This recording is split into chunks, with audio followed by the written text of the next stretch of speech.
And you have been listening to Canada's Minister of Finance, as well as the Bank of Canada Governor Tiff Macklem and Francois-Philippe Champagne, wrapping up a news conference hosting the G7 finance ministers in Banff, Alberta. We heard from Francois-Philippe Champagne saying that there is a joint communique, and at first there was some speculation or some concern that he said that there wouldn't be a joint communique. There is. It's 20 pages long.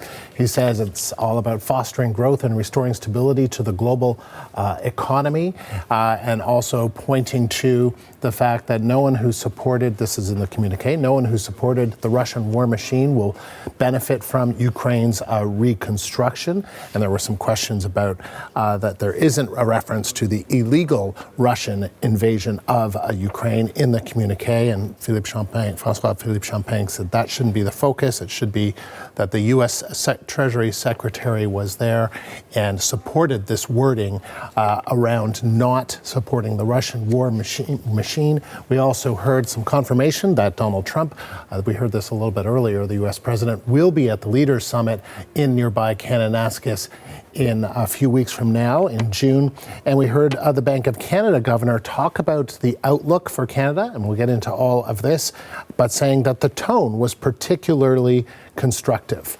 The CBC's Anis Hadari has been listening in from Banff, Alberta, and joins us with more. So Anis, let's begin with what was mentioned on the topic of U.S. tariffs, because, you know, the tone was definitely upbeat, but of course, our colleague Karina Roman, she said, you know, yeah, but what about those tariffs that is being led by Donald Trump? Yeah, but those tariffs was sort of the theme of that entire press conference, to be honest with you. When we got this communique, it is lengthy. It covers a lot of topics. The word tariff is not in the communique from the G7 finance ministers, but it is one of the major topics of discussion for both Bank of Canada Governor Tiff Macklem and the Finance Minister Francois-Philippe Champagne there. But they were saying, you know, the tone seemed constructive, that everyone had good candor with each other, that they really want to prioritize growth, financial stability. Some of the things they were talking about there that are sort of tariff-esque were talking about low-value imports, you know, basically cheaper items that are sometimes imported into countries like Canada or the United States and other members of the G7 from overseas markets where they are very much low-cost items, and they can sometimes enter countries like the US or Canada under tariff exemptions. And Donald Trump's administration has gotten rid of some of those exemptions, which may be a reason that it was coming up here as an example of trade imbalances. And trade imbalances did come up in the communique from the G7 leaders and at this press conference as well. The idea that one of their priorities is to find ways to address whatever a trade imbalance might be, let's say. And one of the examples that came up in these statements was the idea that China state-run enterprises maybe have an unfair advantage from that country speculatively, and that's a trade imbalance they'd want to resolve. Certainly a priority from the U.S.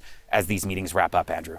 And it was also interesting to hear from Tiff Macklem, the governor of the Bank of Canada. He was asked about the outlook for Canada's economy, and it wasn't particularly good news, at least for the short term. No, and that's not entirely a surprise. The Bank of Canada hasn't exactly been putting out banners and streamers saying everything's great. There has been a lot of reticence in their financial projections. So hearing Tiff Macklem say, and I'll paraphrase here really, if these tariffs continue or if they get worse, then the Canadian economy is not in for a very happy ride. But he did seem to express some maybe upbeatness or positivity that something could change, that there were constructive discussions. And if those constructive discussions change tariffs, then that may change what his and the Bank of Canada's outlook is. But of course, that gets into fortune telling, which neither Tiff Macklem nor myself are able to do today. And Anis, finally, Russia's war on Ukraine was a main talking point at the summit. Tell us more about some developments on that front. And we should mention that the finance minister from Ukraine was there. Yeah, the finance minister from Ukraine was at least some of the sessions and meetings for the G7 finance ministers here. A big thing that came up for discussion that there does seem to be agreement on is that the G7 countries want to encourage private sector investment in the reconstruction of Ukraine and the recovery from that war. It does indicate that Russia's war on Ukraine is having immensely negative consequences on the Ukrainian economy as well as the Ukrainian people. It doesn't call the Russian war illegal in that communique, which seemed to be a sticking point for some of the reporters at the press conference. But the finance minister seemed really clear that he thinks the absence of the word illegal when it comes to Russia's war is not a big deal, but it is notably not in their joint agreed to communique between all the G7 nations, including the United States, Andrew. Anis, thank you. That is the CBC's Anis Hadari live in Banff, Alberta.